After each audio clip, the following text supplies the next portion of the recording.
Hello and welcome into FTV Game Night. We're on the road this week. As you can see, I'm in beautiful New Orleans, Louisiana, and I'm joined by Chris Edel, who's joining us from Sochi, where he's been covering the Olympics. Chris, how you doing? Great. Pearson, how are you doing tonight? I'm doing pretty well. Loving the weather, loving the weather. So the biggest story coming out of Sochi this week is the Bode Miller, I don't want to call it a fiasco, but after he took home gold, he got caught up in an emotional interview with NBC. There's been a lot of controversy surrounding it, whether interviewer Christina Cooper went too far with the questioning and whether NBC should have been sticking their nose in there at all. What have you seen from being in Sochi? What's the reaction been like over there? Well, I mean, I'd say people, especially on Twitter and social media, have really, taken offense to the interview and definitely attacked Christina Cooper. But I think you have to look at it from both sides. I mean, obviously Bode Miller is going to be very emotional after this, but in no way did Cooper try to antagonize him. Like, yes, she kind of pushed a little too far, but she didn't have any malicious intent at all. She's just asking, I think honest questions. She wanted to know, like, you just won bronze, and this hasn't happened with the U.S. in this particular event in a very long time. Obviously, thinking about his brother. And I think it's just an honest, legitimate question, and really, obviously she didn't expect him to react that way, but you never know when someone is going to react that way after losing a loved one. So I don't think she's at fault, but it is unfortunate, and it was awkward. I think awkward is the best way to describe it, and it's too bad for both parties involved. Yeah, definitely awkward, and what's been interesting to me is to see that Bode Miller has come out and been very vocal about defending Cooper, saying she shouldn't take this heat. It was just a very emotional situation. As you mentioned, it was a little bit awkward. And, this is the second time recently that we've seen reporters not get in trouble, but we've seen reporters get in awkward situations like this. The Richard Sherman incident after the NFC Championship game comes to mind. This is becoming a trend. We're putting microphones in uncomfortable situations, and yet we're surprised when we get uncomfortable results with Richard Sherman. We were startled, we were appalled, we were shocked, and we criticized him for being so emotional. Bode Miller had the same reaction, and we absolutely just lay into this NBC reporter. I don't think it's fair. I think the media is getting a really bad rap. No, yeah, I definitely agree. I mean, starting to ask other questions, like you never know what the response is going to be. And, as a reporter, like, she's not expecting that response at all. And it's unfair to just, like, really lay into her like everyone has. It's awkward, feel bad for everybody. But I think, you see Bode Miller's response, and he's really, he's defending Christina Cooper. And I think it's fine. And, like, obviously it wasn't the best situation, and people will remember it for a little while, but I don't think, it's fine. Like, people sometimes react in ways you aren't expecting, and it's not their responsibility as a reporter necessarily, and she definitely didn't have any malicious intent. So I think people think about it for a little while, it'll cool out, and I think it'll be all fine.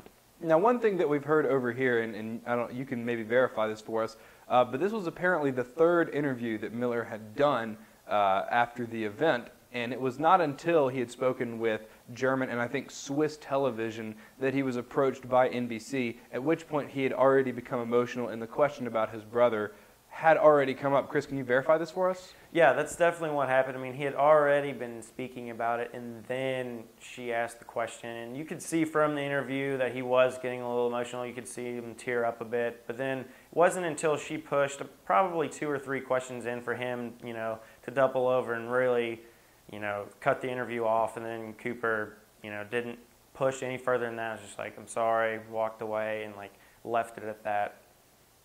Now, just in defense of Cooper here, I think one of the biggest appeals of the Olympics, especially the Winter Olympics, an event where the athletes are, I feel like, a lot more unfamiliar, I guess, to the average American. A lot of the intrigue of this are the human interest stories. It's not just that we're interested in someone skiing down a slope at 95 miles an hour and doing a quadruple backflip. We're interested in who these people are, how they came to be where they are, their motivation, the inspiration, and things like that. And I think a lot of that is being lost in this. We're so focused on the fact that Cooper sort of went overboard with the questions and not thinking enough about the fact that this is, an amazing story. This is an incredibly emotional thing. Miller is the oldest American Olympic athlete to ever medal, which is a phenomenal story in itself. And then again, with his brother passing away in April, this is one of the most compelling human interest stories that we've seen in these Olympics. And I think a lot of that's gotten lost in the heat of this controversy. Yeah, no, I definitely agree. I mean, I think the Olympics, and especially winter, it's kind of sports that are unfamiliar, and you kind of do, like, you know, these are athletes representing our country. They're not doing it for themselves or for personal achievements. Like, as you saw, Bode Miller, you know, he's thinking about his brother doing this one. He's thinking about the country. He's proud to represent America, and like, it just, that aspect of the story is more important than, say, an NFL athlete or an NBA athlete. There's that other aspect of it which maybe is unfamiliar for a sports reporter to cover, and really, you know, again, unfortunate, but I think it's fine, and hopefully no one really holds any lingering, you know, regrets against everything. Elsewhere in the Olympics this weekend, the United States beat Russia, what was considered a huge upset for the men's hockey team. Phenomenal win, obviously. The men's hockey team has just been dominating these Olympic Games. We have not heard anything of riots in Russia since they lost the hockey. Have they just been covering up a story, or is everything actually going okay over there? Well, I mean, it was definitely an intense game. You know, losing in shootouts is never fun, and obviously the Russians are not happy about it. But I think everyone's going to be, you know, fine, get over it. I'm just hoping that, you know, the final will be a good game, and we'll see what happens there. All right, well, that's all we have time for. We're going to hit a quick break, and Chris will be with us again on the other side to talk about Michael Sam.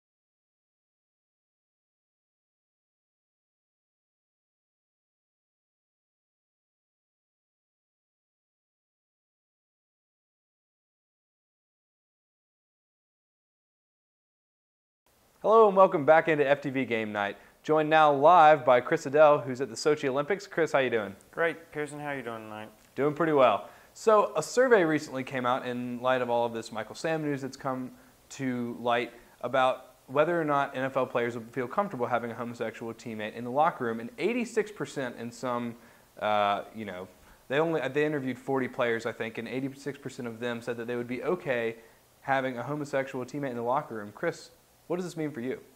Well, I'm a little surprised by that, honestly, with the mentality, but I'm pleasantly surprised. I think, you know, it's great that Michael Sam came out and he's going to be comfortable with everybody. I think it was a very bold move coming in, just being completely honest, putting everything on the table, saying, hey, this is who I am. If you don't like it, don't take it. I really respect that, and I think a lot of other people do, and he's obviously had a lot of support. But as far as the NFL, like the current NFL players' perspective on it, I think it's a great thing. I think people should support everyone, and like, I mean, there's nothing, like, he's not a criminal, or like, there's nothing wrong. Like, I think he's a great person, and there's nothing wrong with having a gay football player in the NFL, and that's a positive, you know, start to, you know, potentially having openly homosexual athletes in the NFL, and I hope to see more positive strides. Yeah, no, you make a lot of good points there. One I want to point out in particular is that I feel like I'm not entirely incredulous, because we are in a more progressive society. 86%, you know, is reasonable, and ideally it would be 100%. But it did surprise me initially. I thought the number would be closer to, you know, somewhere 60 or 70, which makes me wonder if people are being honest, or if people just, you know, want to look more progressive and accepting than they are. But regardless, I think the overwhelming response to Michael Sam has been and will be that of acceptance. Yeah, I mean, like, in all honesty, there is no reason to not have an accepting, you know, mentality with this. I mean, obviously, there's already been diversity in the league. This is just adding to that, and there is nothing wrong with it, and I hope other people will agree with that, and I think this initial survey kind of points in that direction. And honestly, I mean, if you look at the Philadelphia Eagles locker room last season with Riley Cooper making racial slurs, that went viral. I mean, obviously some of his teammates didn't agree. Well, I mean, none of them agreed with that, obviously. But, even players that were very personally offended decided to put that past them and say, hey, we're here. This is our job. We're here to win football games. We're going to put it behind us, and we're going to support him. I mean, Michael Vick was very outspoken in defense of Riley Cooper. And if people are going to be so accepting of somebody who made a severe mistake, there's no reason for somebody who's diverse to not be accepted for just being who they are. Yeah, no, again, a great point. And at the end of the day, it is a business. They're in the business of winning football games, and they're not going to let personal issues get in the way of that. There have been, there are so many other things. There are, race factors and, socioeconomic things. That all of these players are very different, have different backgrounds, different experiences, and this should not be seen as something, any greater difference. This shouldn't be a big deal. It should be no bigger a deal than race or class or where you're from or anything like that. It's just like every other player in the NFL that's heterosexual, but he's homosexual. It's just a preference that ultimately I don't think there will be any conflict at the end of the day in terms of getting along in the locker room because they are all there to win football games. They have a job to do. No, I definitely agree. I think it's, everyone's showing to be positive. But I just wanted to ask, do you think 20 years ago, if this had come out, what do you think the reaction would have been?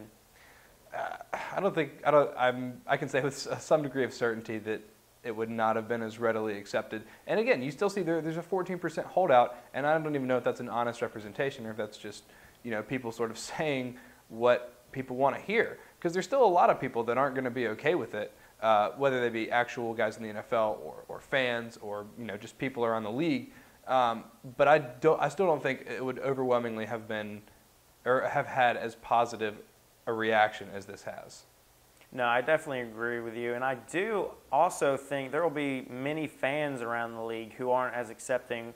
But at the end of the day, it's the organizations, it's the team, and the players themselves that have the last say in things. And then I think that we've seen positive strides, and they'll hopefully set a good example, and hopefully everyone else will become more accepting as well.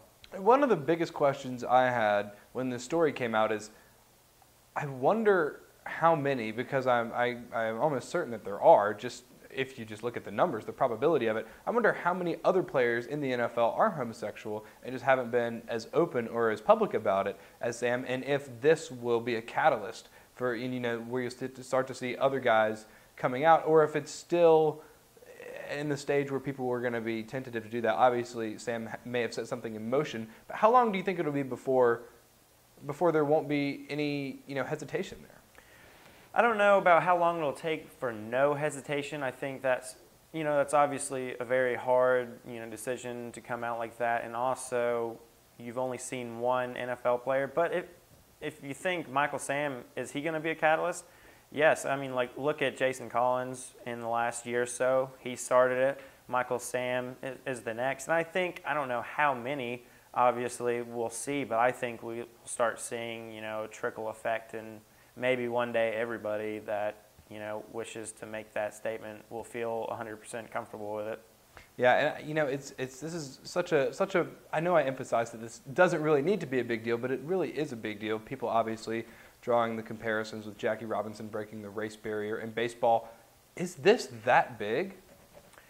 I'm not sure if I'd say it's that big, because there's never been anything saying that a homosexual player cannot be in the league, but as far as just, being more accepting and diverse, it's definitely huge. All right, well, that's all the time we have. We'll come back on the other side, talk about the NBA All-Star Game, the dunk contest, and Adam Silver's new proposed rule. You're watching FTV Game Night.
Hello and welcome back to FTV Game Night. I'm here in lovely Nolens, Louisiana, where this weekend was All-Star Weekend.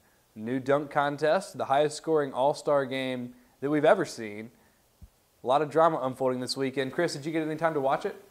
Well, been really busy up here. I didn't get to watch all of it, but definitely caught the recap of the All-Star game and also the dunk contest, and definitely seemed to be exciting. Why don't you tell us more about it?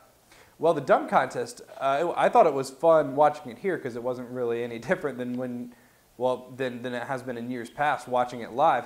But from all the reactions that I saw on Twitter, on Facebook, on social media and stuff like that, a lot of people really did not seem to like the new format. There wasn't enough time in between dunks. There wasn't enough time to set things up. And the team system did not seem to work very well. Did you get to watch the highlights of the dunk contest? Yeah, definitely, especially John Wall's, great dunk to win it all. But right. it definitely does seem interesting with the team aspect. I think they're really trying to tweak it to, get viewer, numbers up and try to make it more exciting. But I'm not sure if it was something that needed to be fixed. Like, how do you think about that? Yeah, no, I didn't think it needed to be fixed. I thought it was really fun. I look forward to it every year and, watched it again this year. I was here, obviously. And so I still enjoyed it, but I think with all the negative feedback, I think you're going to see some retweaking next year. I'm not sure if they're ready to go back to the old system. I don't know what was wrong with the old system to begin with, but they obviously changed it for some reason. So I'll be interested to see what kind of changes they make for the dunk contest next year, because this was just very, very poorly received from the masses. It really was. I think one thing that could potentially help, obviously everyone talks about it every single year, LeBron. if King James could come play. He never will. We'll see if they'll be able to get him, but I personally don't think he will. Yeah. Well, the problem for me was less about the dunkers. I mean, obviously John Wall, Terrence Ross, these are guys that can throw down the basketball. Obviously having King James there would just boost viewership through the roof. But I feel like the problem was more the format and less the personnel. I do too. I definitely agree with that. But how about that All-Star game? I mean, tons of defense. I mean, super low scoring. Tell us how that was in person. 0 block shots for the entire game. I think that paints the picture. Highest scoring game ever. Blake Griffin broke the record for most field goals in an All-Star game. It was fantastic. It was, I said this leading up to this game, it's like a Harlem Globetrotters game. This was a Harlem Globetrotters game. It was phenomenal. So many alley-oops, 88 combined assists in the game. It was outrageous. It was so much fun to watch, and that's exactly what you want out of an All-Star game. You don't want people going all out on defense, trying to draw charges, things like that. I thought it was exactly what the All-Star game needs to be. It gave guys like LeBron and D-Wade, who have been on the grind for so long, got time to decompress, just to play basketball, to throw the ball around. It's just like playing in the backyard. No, yeah, definitely. I think it was great. Obviously, you don't want to see anybody getting hurt in mid-season All-Star game. It's meant for fun and for people to enjoy it. I definitely think that's what you got. But what do you think? I mean, LeBron James obviously did great, but Kyrie Irving, the MVP, both of them seemed to work really well. LeBron coming into another year where maybe he'll have to make another decision. Do you think that's, we might see something between them later? Speculation's been rampant ever since I think it was Chris Broussard first threw around that idea a couple of years ago. But they definitely seem to work well together. Clearly the best two players on their team, especially down the stretch. LeBron hitting a couple of big shots. Irving making some amazing circus shots. That kiss off the glass in particular was gorgeous. And LeBron was raving about him after the game, so obviously admires the guy, respects his ability, respects his talent. I don't know if he'd want to go back to Cleveland now after how they left him, and considering they haven't been able to hang on to a big man. I think that was going to be the big draw. Less about playing with Kyrie and more about playing with a great big man, which is what LeBron needs. As much as he hates going in the low post, if he's got a guy to do that for him, he can do what he likes to do. I'll be surprised if he goes to Cleveland, but seeing how well they work together, there have been, stranger things have happened. No, I definitely agree. I mean, obviously Miami is the ideal location for him right now. He's got two, the best players as a supporting cast, just, a good lifestyle down there. I think people have a lot of fun playing for the Heat. Maybe not the best fan base, but, the last few years they've seemed to be, getting into it. But I think you're right, especially with a big man. Like, if Cleveland could hold on to a big man, like, that would definitely be more appealing to him. They'll have the cap room. Kyrie Irving, I mean, obviously an attractive option to play with, but I don't think we'll see him go back to Cleveland. I don't think it'd be a problem, though, going back. I think the Cleveland fans and, organization would be more than receptive to him coming back, but I don't see that. I don't know, maybe another option, but we'll have to wait, obviously, until the last minute, and it'll probably be drama-filled. Yeah, well, there will be a lot of intrigue surrounding the story because if you just look at how things have gone the last couple of years, it looks like, maybe after this year, maybe one more year in Miami, then Miami looks like they'll be on the decline, whereas Cleveland, I mean, they've pretty much got to be on the upswing. They don't really have anywhere else to go.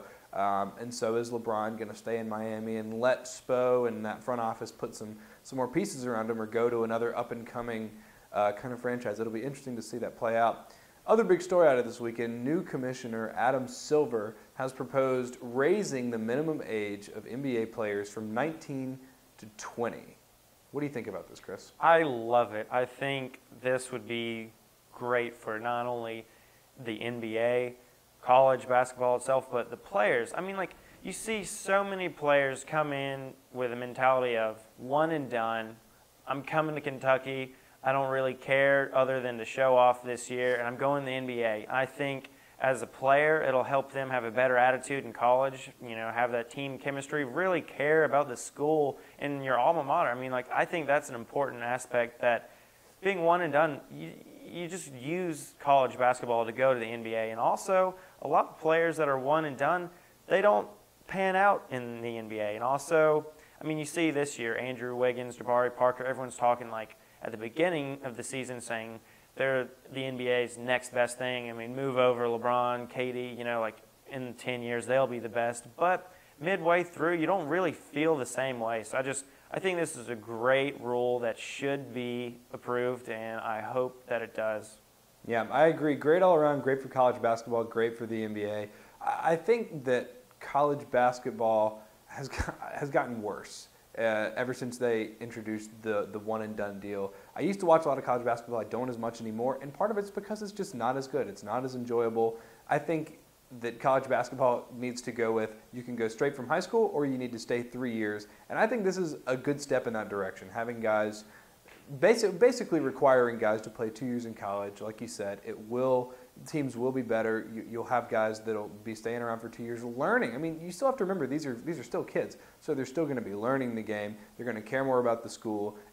I think it's great for college basketball in that respect, and it's going to be good for the NBA because once guys get into the league, they're going to be more mature. They're going to have that experience. They will have been coached for longer. They're just going to be older, and I think it's going to be better for all parties.